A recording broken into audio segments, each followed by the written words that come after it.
Hello, Internet. It is I, the Malik Aaron, and welcome back to Box Office Predictions. Today we are going to be talking about The Last Duel. So, as usual, we're going to be going over the pros and cons. So, let's get to it.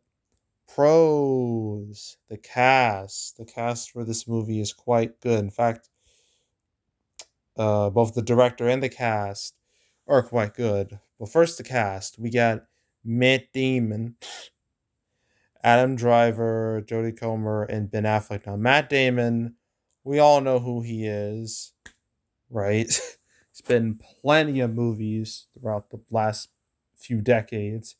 You know, Good Will Hunting, which, funny enough, his buddy Ben Affleck's in this movie. Both of them wrote that movie. Fun fact. Good Will Hunting, the Ocean's trilogy, the Jason Bourne movies, The Martian. Actually, let's just go over his whole resume because it's quite vast. uh, Very vast. Yeah, Good Will Hunting.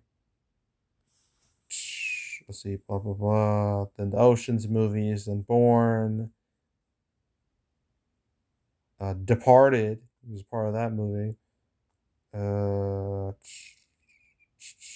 Contagion.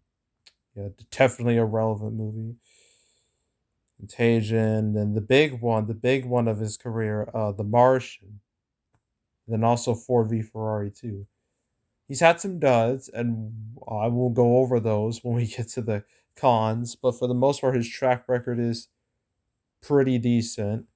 Same goes to his buddy, Ben Affleck. Ben Affleck, he's had a very interesting career. Very interesting. He started in like Good Will Hunting, and then Armageddon, Shakespeare in Love, Pearl Harbor, Some of All Fears, Daredevil. He was doing good. He was doing good. Then Geely, that black mark on his career happened. Complete disaster, unprecedented disaster. I don't know. It really wasn't. It was a disaster everybody saw coming. And 2003 was a terrible year to be Ben Affleck because Daredevil was also just a bad movie.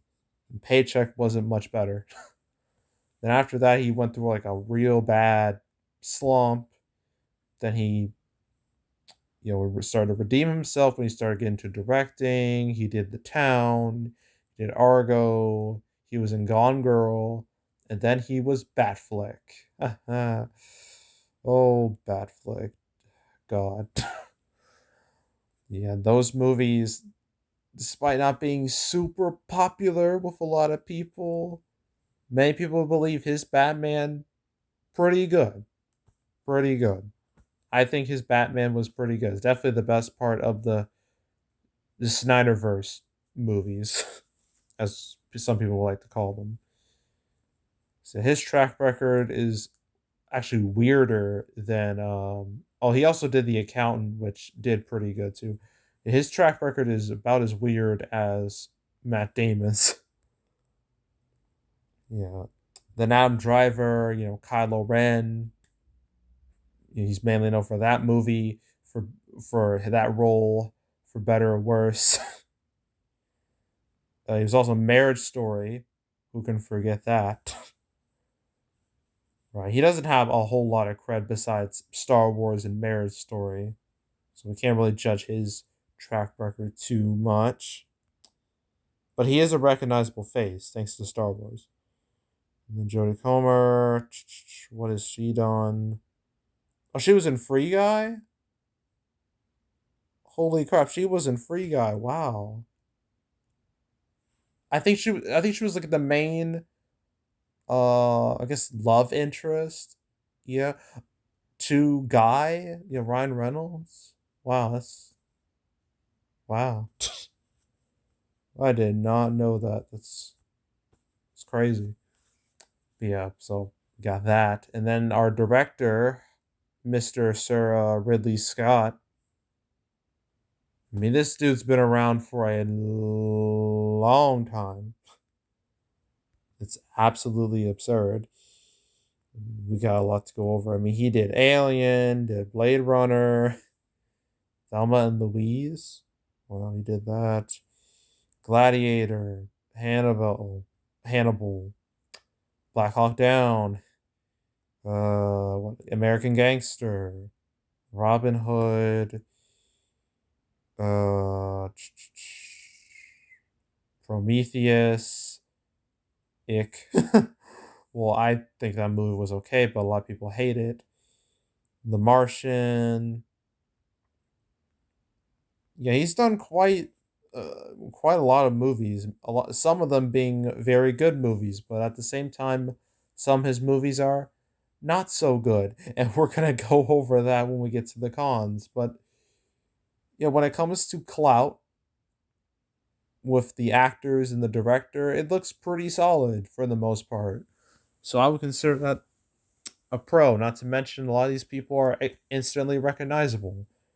Although Ben Affleck does look extremely weird with blonde hair, like, ugh, I don't like it. See, I would consider all that a big pro right there. What else can I consider a pro? Shoot. uh, this feels like an awards movie. It feels a bit like Oscar bait to me. Although its reviews are still pretty good. They're like in the high 80, mid 80s, last I checked. And that's obviously going to be a big selling point with this movie is the reviews that, oh, they're so good. You have to watch it because of the reviews. It's one of those movies. And I think, it's better to have good reviews than bad reviews. So I would consider the good reviews to be a pro. Oof, I don't know what else I can say at this point. Okay, I give up. Cons. Cons, cons, cons, cons, cons. Oof. Cons. There's several cons. Let's go back to our cast here. Matt Damon, we're gonna go over him first. Uh, as I said, he's had plenty of hits, but at the same time, he's had plenty of bombs. Quite a few, actually. Let me look through this. Oh yeah, I forgot Saving Private Ryan. I'm so stupid. How could I forget a movie like that? Ugh. We're definitely not calling that a flop. Just far from that. Legend of Bagger, Vince, Tiny. Uh, what other? Well, Eurotrip. He was just a cameo. That doesn't count. Brothers Grimm was a bomb. Good Shepherd didn't do too hot. Informant did meh. Invictus did meh. Green Zone bomb. Hereafter, ick. Justin Bureau did okay-ish. We Bought a Zoo did okay. Promised Land bomb. Elysium did fine-ish. Monuments Men did fine-ish, but Monuments, that was more of an ensemble piece. Interstellar, that's ensemble. Great Wall bomb. Suburbicon bomb. Downsizing bomb. 3 bombs in 1 year. Yikes. And then this year he had a bomb in the form of Stillwater. So, it's not looking too great for Matt Damon, but his buddy Ben Affleck isn't that much better, really. Look at his track record. I already mentioned Geely. We don't need to mention it again. Nobody needs to mention that movie again. I already told you about his slump, like Surviving Christmas, a Christmas movie that came out in October. Like, whose great idea was that? Like, seriously. But even after his like comeback with The Town and Argo, he still had a few bombs. There was Runner, bomb, Live by Night, huge disaster, and then The Way Back. Although, to be fair, The Way Back was screwed, thanks to COVID. So I can't blame that movie too much. But it still didn't do it didn't even have a good opening weekend. But again, COVID screw that movie over, so I can't be too harsh about that. That Adam Driver and Jodie Comer, they don't have too much to go off of. They don't have too much in their resume, but Ridley Scott certainly has a lot in his resume we can critique because oof, he's had some duds, boy, especially in like the last decade. Let's just go through all these. Most of these aren't too important. I mean, I guess there's GI Jane now that nobody cares about that movie. Kingdom of Heaven was a bomb here, but it did well overseas. Good Year was a bomb everywhere. Body of Lies was a flop. Robin Hood just did meh. Prometheus was successful, but people hated it, so ick. Counselor didn't do too hot. Exodus Gods and Kings was a bomb. Let's see what else. Alien Covenant was a bomb. All the Money in the World was a bomb. That was his last time he directed. Wow. And man, you know, I will give him credit for All the Money in the World for what he did, you know, during that movie. Because if you remember, this movie had Kevin Spacey in it, and then Me Too happened, where it exposed Spacey as a absolute scumbag, and so they cut him out the movie, and then they replaced him with Christopher Plummer, and then Ridley Scott had to reshoot all the scenes that were supposed to have Kevin Spacey in it. He did all this literally a month before the movie came out, which is nuts. That's crazy. So yeah, he has all my respect for pulling that off because I don't know anyone who can pull something like that off. So yeah, again, respect. But that movie still bombed, which I feel like was because of Kevin Spacey. It's one of those situations where the controversy overshadowed everything else. So yeah, track records are not great for majority of the people involved here, especially Ridley Scott. So I would consider that a con. Like they're really the actors and the director's track record are both pros and cons when you think about it. But in this case it's a con. Second con, this runtime 152 minutes. It's 2.5 hours. People don't really like long movies very much. They prefer shorter movies, right? Especially with a movie like this. I don't know if people are willing to, watch it for that long. I mean, look, when it comes to long movies, the only long movies people are willing to accept and watch are the ones where they are consistently entertaining throughout, like a Wolf of Wall Street or Avengers Endgame, or even a Lord of the Rings movie. Okay, people are willing to sit through those, but this, I don't know. So, yeah, that runtime is gonna hurt it. So I'm gonna give it a con. Third con, the subject matter here. I'm just gonna read you the synopsis. In 1386, Marguerite de Corrals, I don't speak French, so I'm sorry, claims she has been raped by her husband's best friend and squire, Jacques Legris. Her husband, Knight John de Courage, challenges the Grizz to trial by combat, the last legally sanctioned duel in France's history.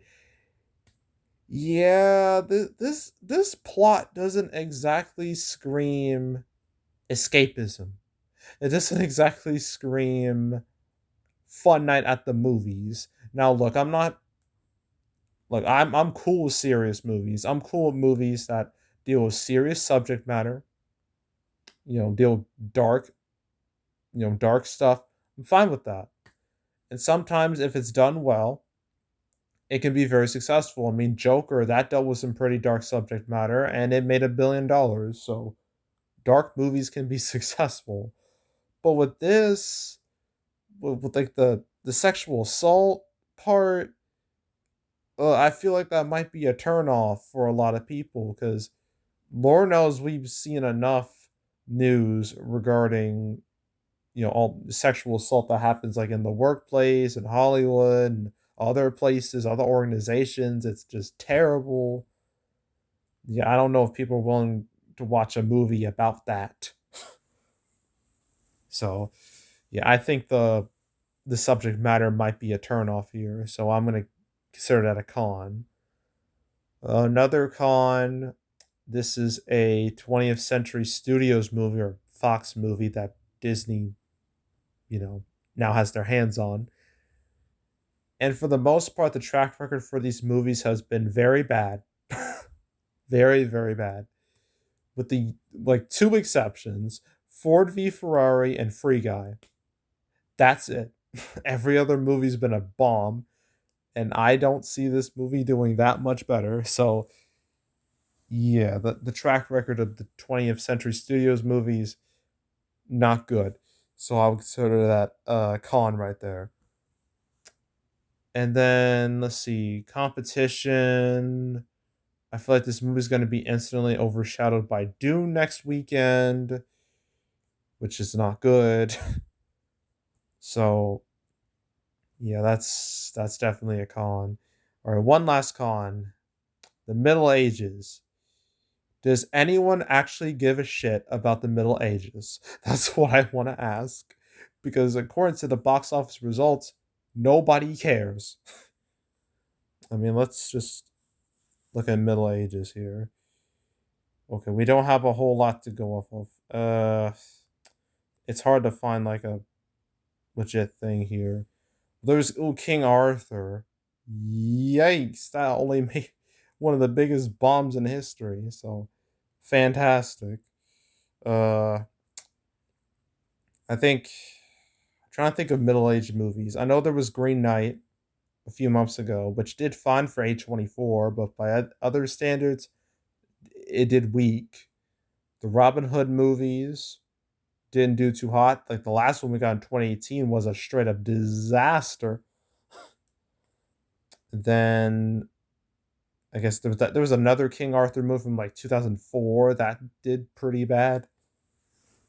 But yeah, nobody cares about like swords and knights and any of that. It's just, people just aren't interested apparently.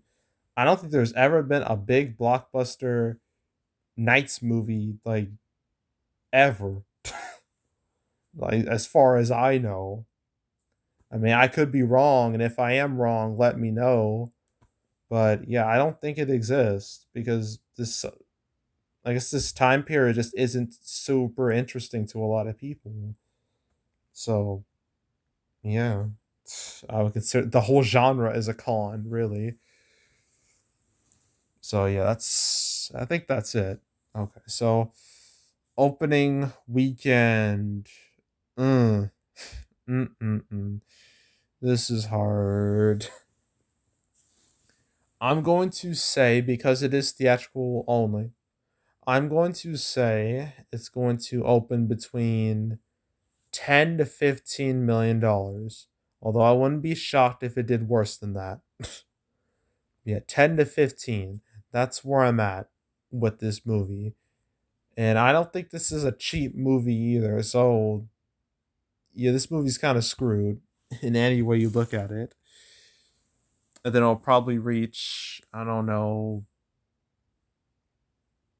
30-ish million dollars total, which again, not great. So yeah, yeah, that's pretty much it. I have nothing else to say about this movie. So yeah, that was the Last Duel. And yeah, that's it for the weekend. Oh, I forgot to mention. I'm so dumb. This is why I get for doing this so late at night. For Halloween Kills, I forgot to mention its overall box office. I said it'll make it like half as much as the last one, and which would be like 75 million ish, which is what I'm going to stick with. Maybe 80. But yeah, I did say it would make half as much as the last Halloween movie. So yeah, yeah, I forgot to mention that in that video, but yeah, that's it for this weekend. And now next weekend we have two more movies to talk about: Dune, the big one, and Ron's Gone Wrong. And then the final weekend of October is going to be chaotic. We got four movies coming out. Actually, five. You count French Dispatch going wide. Five movies coming out: French Dispatch, Antlers, Last Night in Soho, Mouthful of Air, and then My Hero Academia World's Heroes Mission. Ugh, I'm not looking forward to that. And then that'll be the end of October. A very weird month in movie history. So, yeah, stay tuned for those. But if you want to watch any of the past prediction videos I made, I've got playlists on the homepage where I've covered all the big, small, mid-sized movies of this year. There's really nothing I can compare The Last Duel to. It's kind of hard. I guess like all the more adult movies, I guess, if you want to check out my predictions on those. You know what? Free Guy. Why not? Free Guy was the last 20th Century Studios movie we had. If you want to look at my prediction about Free Guy, you can go right ahead. I think I only mentioned the last. Oh, wait. Yeah, I also had the canceled series where I go over all the movies that were supposed to come out but didn't. I think I only mentioned The Last Duel once. And that was when it was confirmed to stay theatrical. I think that's it. Yeah. Yeah, I think that's it. So, but if you want to watch any of the past canceled episodes I made, all 83 of them up to this point, go right ahead. There's also box office recaps where I go over the box office results for any particular month. October recap will come out first weekend of November. That's a guarantee. Hopefully. But yeah, if you want to watch any of the past recap videos I made, you can go right ahead. And yeah, that's it. That's all. I am out. Goodbye.